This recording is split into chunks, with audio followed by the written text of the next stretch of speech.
பிரபல நடிகை ஒருவருக்கு தயாரிப்பாளர் தனது ₹600 கோடி சொத்தை எழுதி வைக்க முயன்றுள்ளார். இது பற்றி சில ஆண்டுகளுக்கு முன்பு வெளியான தகவல் இந்திய சினிமாவில் பரபரப்பை ஏற்படுத்தியுள்ளது. பிரீத்தி ஜிந்தா 1998 தில் சே திரைப்படத்தின் மூலம் நடிகையாக தனது வாழ்க்கையை தொடங்கினார்.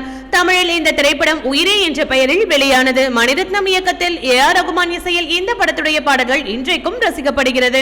இந்த படத்தில் மனிஷா கொய்ராலா நாயகியாக நடித்திருந்தாலும் பிரீத்தி ஜிந்தாவும் தனது கதாபாத்திரத்தில் முத்திரை பதித்துள்ளார்.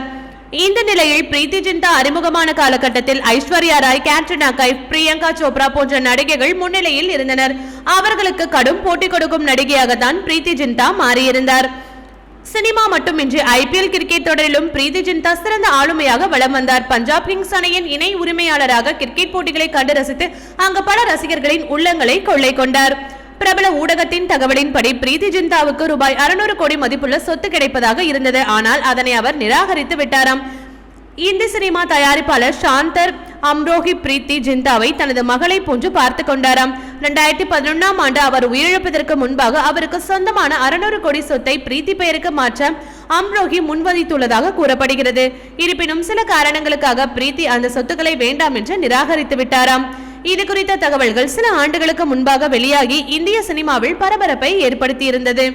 ஓகே வியூவர்ஸ், இது போல சினிமா செய்திகளை நீங்கள் பார்க்க மறக்காம சினி டைம்ஸ் சேனலை சப்ஸ்கிரைப் பண்ணுங்க.